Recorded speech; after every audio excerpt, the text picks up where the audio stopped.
777 Charlie ಮತ್ತು lucky man ಸಿನಿಮಾಗಳ ನಂತರ ಮತ್ತೊಮ್ಮೆ ಸಂಗೀತ ಶೃಂಗೇರಿ ಕನ್ನಡ ಸಿನಿಪ್ರಿಯರ ಎದುರುಗಡೆ ಬರ್ತಾ ಇದ್ದಾರೆ ಬೆಳ್ಳಿತೆರೆಯಲ್ಲಿ ಮಾರಿಗೋಲ್ಡ್ ಸಿನಿಮಾ ಮೂಲಕ. ಆಫ್ಟರ್ ಬಿಗ್ ಬಾಸ್ ಅವ್ರಿಗೂ ಒಂದು ಹೊಸ ಇನ್ನಿಂಗ್ಸ್ ಅನ್ಬೋದು. ಸೊ ಈ ಸಿನಿಮಾದ ಟೀಸರ್ ಇವತ್ತು ರಿಲೀಸ್ ಆಗಿದೆ. ಆ ಸಿನಿಮಾದ ವಿಶೇಷತೆಗಳ ಬಗ್ಗೆ ದಿಗಂತ್ ಅವ್ರ ಜೊತೆ ಬಹಳ ಹಳೆ ಕ್ರಶ್ ಅಂತೆ ಅವ್ರ ಜೊತೆ ಆ್ಯಕ್ಟ್ ಮಾಡಿದ್ದು ಎಲ್ಲ ಹೇಗಿತ್ತು ಅನ್ನೋದನ್ನ ಮಾತಾಡ್ಸೋಣ.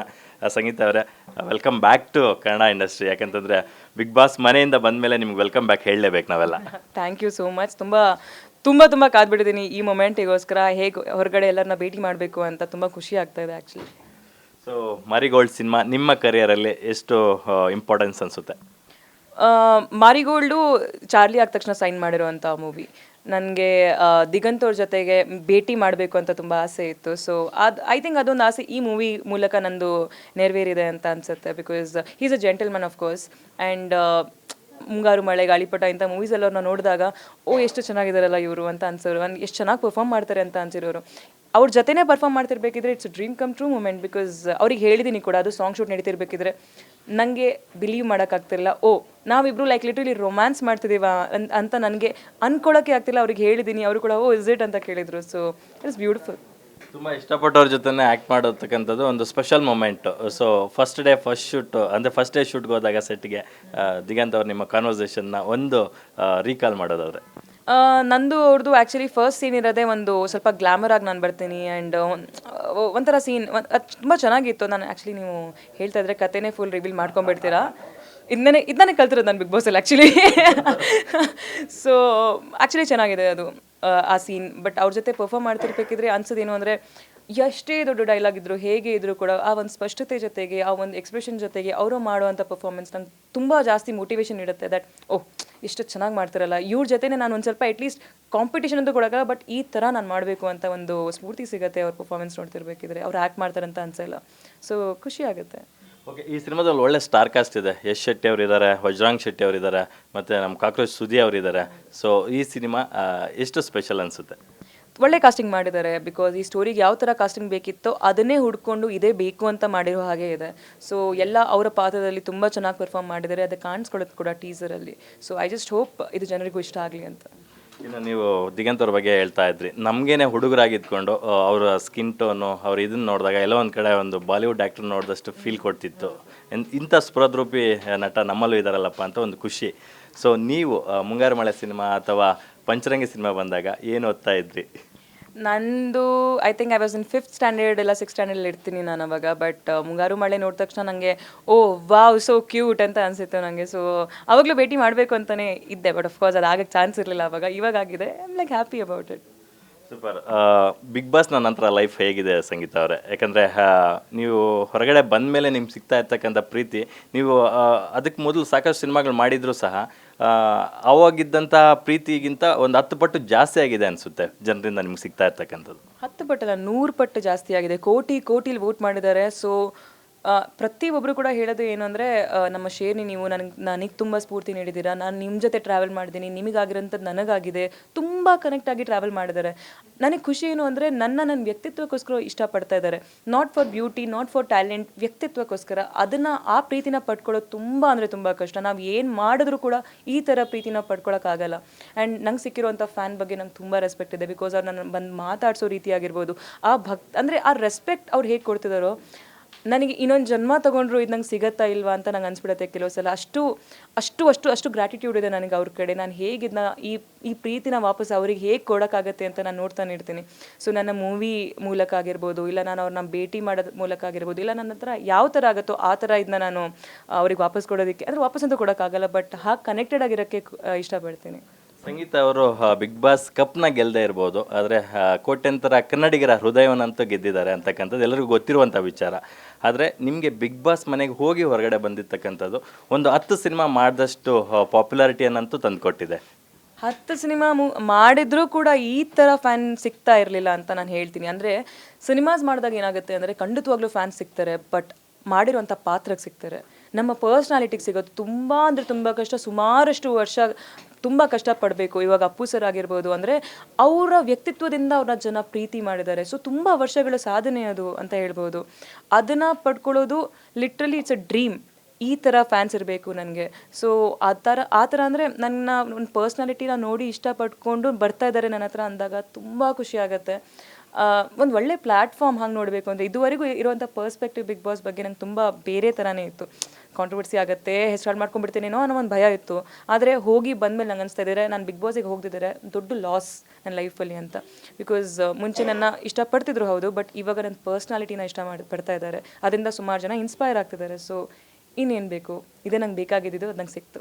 ಸೂಪರ್. ನಾನು ವೈಯಕ್ತಿಕವಾಗಿ ನೀವು ನನಗೆ ಸಿಕ್ಕಿದ್ರು ಮೊನ್ನೆ ಆಫೀಸಲ್ಲಿ ಬೇರೆಯವ್ರ ಸಂದರ್ಶನ ಮಾಡಿದ್ರು, ನನಗೆ ಈ ಪ್ರಶ್ನೆ ಕೇಳೋಕ್ಕೆ ಒಂದು ಸ್ಪೇಸ್ ಸಿಗಲಿಲ್ಲ. ಈಗ ಕೇಳ್ತಾ ಇದ್ದೀನಿ.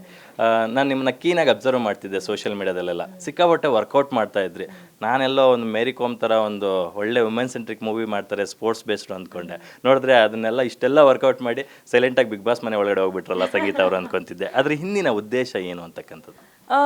ವರ್ಕೌಟ್ ಮಾಡಿರೋದು ಬಿಕಾಸ್ ನನ್ನೊಂದು ಡ್ರೀಮ್ ಇತ್ತು, 6 ಪ್ಯಾಕ್ಸ್ ಮಾಡಬೇಕು ಅಂತ. ಆ ಒಂದು ಟೈಮ್ ಸ್ಪೇಸು ಅಷ್ಟು ತಿಂಗಳು ಡೆಡಿಕೇಟ್ ಮಾಡೋಕ್ಕೆ ನಂಗೆ ಸಿಗ್ತಿರಲಿಲ್ಲ. ಬಿಕಾಸ್ ಮೂವೀಸ್ ಇರ್ತಿತ್ತು, ಶೂಟಿಂಗ್ ಇದ್ದಾಗ ಡಯಟ್ ಫಾಲೋ ಮಾಡೋಕ್ಕಾಗಲ್ಲ ನನಗೆ. ಈ ಮೂವೀಸ್ ನಾನು ರಿಲೀಸ್ ಆಗ್ತಿದ್ದಂಗೆ, ಶಿವಾಜಿ ಸುರತ್ಕಲ್ದು ಸಾಂಗ್ ರಿಲೀಸ್ ಆಗ್ತಿದ್ದಂಗೆ ನಂಗೆ ಒಳ್ಳೆ ಟೈಮ್ ಸ್ಪೇಸ್ ಸಿಕ್ತು. ಆ ಟೈಮ್ ಸ್ಪೇಸಲ್ಲಿ ಸುಮಾರಷ್ಟು ಮೂವಿ ಬರ್ತಿದ್ವು, ಬಟ್ ಮಾತುಕತೆ ನಡೀತಿದ್ದು, ಯಾವುದು ಒಪ್ಕೊಳ್ತಿರಲಿಲ್ಲ ನಾನು. ಆ ಟೈಮ್ ಪೀರಿಯಡ್ನ ನಂಗೆ ಬೇಕಾದಾಗೆ ನಾನು ಯೂಸ್ ಮಾಡಿಕೊಂಡು ನಂಗೆ 6 ಪ್ಯಾಕ್ಸ್ ಬರ್ಸ್ಕೊಂಡಿದ್ದೆ. ಆ್ಯಂಡ್ ನಂಗೆ ತುಂಬ ಖುಷಿಯಾಗಿತ್ತು ಅವಾಗ, ತುಂಬ ಅಂದರೆ ತುಂಬ ಖುಷಿಯಾಗಿತ್ತು. It's a dream for me. ಅದಾಗಿದ ತಕ್ಷಣ ನನಗೆ ಅಪ್ರೋಚ್ ಮಾಡಿರೋದು ಬಿಗ್ ಬಾಸ್ ಅವರು, ಅದನ್ನ ನೋಡಿ ಅಂತ ಅಲ್ಲ, ಬಟ್ ನನಗೆ ಮುಂಚೆಯಿಂದ ಅಪ್ರೋಚ್ ಮಾಡ್ತಿದ್ರು ಪ್ರತಿ ವರ್ಷನೂ. ಈ ಸಲ ಅಪ್ರೋಚ್ ಮಾಡಿದಾಗ ಡಿಫ್ರೆಂಟ್ ಥರ ಇತ್ತು. ಇಟ್ಸ್ ಅ ಕೋ ಇನ್ಸಿಡೆನ್ಸ್, ಅದಾದ ತಕ್ಷಣ ಇಲ್ಲಿಗೆ ಬಂದಿರೋದು ಅಂತ. ಬಟ್ ಎಲ್ಲೋ ನಂಗೆ ತುಂಬ ಹೆಲ್ಪ್ ಆಯಿತು ಬಿಗ್ ಬಾಸಲ್ಲಿ ಫಿಸಿಕಲ್ ಟಾಸ್ಕ್ ಎಲ್ಲ ಮಾಡ್ತಿರ್ಬೇಕಿದ್ರೆ ಅಂತ ಅನ್ಸುತ್ತೆ. ವರ್ಕೌಟ್ ಮಾಡೋದಕ್ಕೆ ಯಾರೋ ಒಬ್ರು ಇನ್ಸ್ಪಿರೇಷನ್ ಅಂತಿರ್ತಾರೆ. ನಿಮ್ಗೆ ಯಾಕೆ 6 ಪ್ಯಾಕ್ ಮಾಡ್ಬೇಕನ್ನಿಸ್ತು, ಯಾರನ್ನ ನೋಡಿ ಮಾಡ್ಬೇಕನ್ಸಿತ್ತು ಅಂತ? ಯಾರೂ ನೋಡಿ ಅಲ್ಲ, ಬಟ್ ನಾನೊಂದು ಅಥ್ಲೀಟ್ ಆಗಿದ್ದೆ ಯಾವತ್ತೂ ಕೂಡ. ಸೊ ನ್ಯಾಚುರಲಿ ಅದೊಂದು ಇನ್ಸ್ಟಿಂಕ್ಟ್ ಇರುತ್ತೆ 6 ಪ್ಯಾಕ್ಸ್ ಇರಬೇಕು ಅಂತ. ಮೆನ್ ಯಾವಾಗಲೂ ಮಾಡ್ತಾರೆ, ವುಮೆನ್ ಯಾವತ್ತೂ ಮಾಡಿರಲ್ಲ ಯೂಶ್ವಲಿ. ಎಸ್ಪೆಷಲಿ ಹೀರೋಯಿನ್ ಅಂತ ಬಂದಾಗ 6 ಪ್ಯಾಕ್ಸ್ ಗೋಲ್ ತುಂಬ ಕಮ್ಮಿ ಜನ ಇಟ್ಕೊಳ್ತಾರೆ, ಬಿಕಾಸ್ ಸ್ಟೋನ್ಡ್ ಆಗಿರಬೇಕು ಅಂತ ಅಂದ್ಕೊಳ್ತಾರೆ. But it was my dream, ನಾನು ಕನ್ಸ್ಕೊಂಡಿದ್ದೆ, ಅದಕ್ಕೋಸ್ಕರ ಮಾಡಿದೆ. ಸೊ ಸೂಪರಾಗಿ ಹೇಳಿದ್ರಿ. ಸಾಕಷ್ಟು ಹೆಣ್ಮಕ್ಳಿಗೆ ಇದು ಇನ್ಸ್ಪಿರೇಷನ್ ಕೂಡ ಆಗುತ್ತೆ. ಮತ್ತು ನಿಮ್ಮ ಅಟ್ಟೈರ್ ಕಂಪ್ಲೀಟ್ಲಿ ಒಂಥರ ನೋಡಿದಾಗ ನೀವು ಶಾರದಾಂಬೆ ಒಂದು ಇದರಿಂದ ಬಂದಿದ್ದೀರ, ಶೃಂಗೇರಿಯಿಂದ ಬಂದಂಥ ಚೆಲುವೆ ನೀವು. ನಿಮ್ಮನ್ನು ನೋಡಿದಾಗಲೂ ಹಂಗೆ ಅನಿಸುತ್ತೆ, ಯಾಕಂದರೆ ನೀವು ಕಾಸ್ಟ್ಯೂಮ್ಸ್ ಇರ್ಬೋದು ಮತ್ತು ನೀವು ಆರ್ನಮೆಂಟ್ಸ್ ಏನು ಯೂಸ್ ಮಾಡ್ತೀರ ಅದೆಲ್ಲ. ನಾನು ಅದ್ರ ಹಿಂದಿನ ಒಂದು ಕೌತುಕತೆ ಏನು ಅಂತ, ಕೈ ತುಂಬ ಬಳೆ ಹಾಕ್ತೀರಾ, ಒಂದು ದೊಡ್ಡ ನೆಕ್ಲೆಸ್ ಹಾಕಿರ್ತೀರಾ ರೀಸೆಂಟ್ ಡೇಸಲ್ಲಿ, ಒಂದು ದೊಡ್ಡ ಮೂಗುತಿ ಹಾಕಿರ್ತೀರಾ. ನನ್ನ ಅಟೈರ್ ನನಗೆ ಯಾವಾಗ ಹೇಗೆ ಬೇಕು ಅಂದರೆ ಇವಾಗ ಇಂಟರ್ವ್ಯೂಸಿಗೆ ಹೇಗೆ ಬೇಕೋ ಆ ಥರ ನಾವು ಪ್ಲ್ಯಾನ್ ಮಾಡ್ಕೊತೀವಿ. ಅದನ್ನು ಒಂದು ಮೆಸೇಜಾಗಿ ಕಳಿಸ್ಬೇಕು ಅಂತ ಖಂಡಿತವಾಗ್ಲೂ ಯಾವ ಥರನೂ ಉದ್ದೇಶ ಇಲ್ಲ. ಇದು ನನ್ನ ಪರ್ಸ್ನಾಲಿಟಿ ತೋರಿಸುತ್ತೆ. ಬಿಕಾಸ್ ನಾನು ಕೆಲವು ಸತಿ ವೆಸ್ಟರ್ನು ಹಾಕ್ತೀನಿ, ನಾನು ಫಾರ್ಮಲ್ಸ್ ಹಾಕ್ತೀನಿ. ಮೂವೀಸಿಗೆ ಹೇಗೆ ಬೇಕಾಗುತ್ತೋ, ಪಾತ್ರಕ್ಕೆ ಹೇಗೆ ಬೇಕಾಗುತ್ತೋ ಆ ಪ್ರಕಾರ ನಾವಿರಬೇಕು. ಬಟ್ ಇಂಟರ್ವ್ಯೂಸಿಗೆ ಪರ್ಸ್ನಲಿ ನಾನು ಇವಾಗ ಸ್ಪೆಷಲಿ ಲೈಕ್ ಬಿಗ್ ಬಾಸಿಗೆ ಹೋದಾಗಿಂದ ನನ್ನಲ್ಲಿ ತುಂಬ ಚೇಂಜಸ್ ಬಂದಿತ್ತು, ತುಂಬ ಅಂದರೆ ತುಂಬ ಬದಲಾವಣೆಗಳು ಬಂದಿದ್ದಾವೆ. ಒಂದು ಚಿಕ್ಕ ಹುಡುಗಿ ಹೇಗೆ ಒಂದು ಟೀನೇಜ್ ಆಗ್ತಿರ್ಬೇಕಿದ್ರೆ, ಅದಾದಮೇಲೆ ಅವಳಿಗೆ ರೆಸ್ಪಾನ್ಸಿಬಿಲಿಟಿ ಸಿಕ್ಕಿದ ಮೇಲೆ ಅವಳು ಹೇಗೆ ದೊಡ್ಡೋಳು ಆಗ್ತಾಳೋ, ಆ ಥರನೇ ನನ್ನೊಂದು ಜರ್ನಿ ಇತ್ತು ಬಿಗ್ ಬಾಸ್ ಮನೆಯಲ್ಲಿ. ಆ್ಯಂಡ್ ಆ ಜರ್ನಿಲಿ ನಾನು ತುಂಬ ಕಲ್ತಿರೋದೇನು ಅಂದರೆ, ನನಗೆ ಹೇಗಿಷ್ಟ, ನನಗೇನು ಕಂಫರ್ಟೇಬಲ್ ಇರುತ್ತೋ ಆ ಥರ ಬಟ್ಟೆ ಹಾಕೊಬೇಕು ಅಂತ. ಸೊ ರೈಟ್ ನಾವು ನನಗೆ ತುಂಬ ಕಂಫರ್ಟೇಬಲ್ ಅನಿಸ್ತು, ಈ ಥರ ಹೋಗಬೇಕು. ನಾನು ಇವಾಗ ಬಂದ ತಕ್ಷಣ ಫಸ್ಟ್ ಮೂವಿ ಟೀಸರ್ ಲಾಂಚಿಗೆ ಅಂತ, ಅದಕ್ಕೆ ಈ ಥರ ಬಂದೆ. ಮೋಸ್ಟ್ಲಿ ನೆಕ್ಸ್ಟ್ ಟೈಮ್ ನಾನು ಫಾರ್ಮಲ್ ಹಾಕೊಂಬರ್ಬೋದು. ಸೂಪರ್. ಇನ್ನು ಈ ಗಾಗಲ್ ಬಗ್ಗೆ ಹೇಳೋದಾದರೆ, ಸೊ ಸ್ಪೆಕ್ಸ್ ಯೂಶಲಿ ಎಲ್ಲೋದ್ರೂ ವೇರ್ ಮಾಡ್ತೀರಾ, ಸೊ ಅದ್ರ ಹಿಂದಿನ ಒಂದು ಇದೇನು ಅಂತ? ಐಸೈಟ್ ಇದೆ ಮಾರ್ರೆ. ಆ್ಯಕ್ಚುಲಿ ನಾನು ತುಂಬ ಜಾಸ್ತಿ ಮೊಬೈಲೆಲ್ಲ ಯೂಸ್ ಮಾಡ್ತಿದ್ದೆ, ಸೊ ಸ್ವಲ್ಪ ಲೈಟಾಗಿ ಬ್ಲರಿ ವಿಷನ್ ಇರ್ತಿತ್ತು. ಸೊ ಅದಕ್ಕೆ ನಾನು ಮೊಬೈಲೆಲ್ಲ ಯೂಸ್ ಮಾಡಿದಾಗ ಹಾಕ್ಕೊಳ್ತಾ ಇದ್ದೆ. ಸೊ ಅದೇ ಕಾರಣ, ಇನ್ಯಾವುದು ಸ್ಟೈಲ್ಗಿಲ್ಲ, ಏನೋ ಎಂಥದ್ದು ಅಲ್ಲ. ಆ್ಯಂಡ್ ನಾನು ಸ್ವಲ್ಪ ಕಾಂಟ್ಯಾಕ್ಟ್ ಲೆನ್ಸ್ ಆಗ್ತಿದ್ದೆ ಕಣ್ಣಿಗಾಗಿರುವಂಥ ಒಂದು ಇನ್ಸಿಡೆಂಟಲ್ಲಿ ಬಿಗ್ ಬಾಸ್ ಮನೆಯಲ್ಲಿ. ನನ್ನ ನೆಕ್ಸ್ಟ್ ಪ್ರಶ್ನೆ ಅದೇ ಇತ್ತು, ನೀವೇ ಹೇಳ್ಬಿಟ್ರೆ. ಯಾಕಂದರೆ ಹೀರೋಯಿನ್ಸ್ಗೆ ಯೂಶಲಿ ಯಾವುದೋ ಒಂದು ಪಾತ್ರ ಮಾಡಬೇಕಾದ್ರೆ ಲೆನ್ಸ್ ಹಾಕ್ಕೋಬೇಕು, ಅದು ಚೆನ್ನಾಗಿ ಕಾಣುತ್ತೆ, ಇನ್ನು ಕ್ಯಾಮ್ರಾ ಫ್ರೆಂಡ್ಲಿ ಅಂತ ಅನಿಸುತ್ತೆ. ಬಟ್ ಇವಾಗ ನೀವು ಅದನ್ನು ಬಳಸೋಂಗಿಲ್ಲ, ಅದನ್ನು ಹೇಗೆ ಸ್ವೀಕರಿಸಿದ್ದೀರಾ ಅಂತ?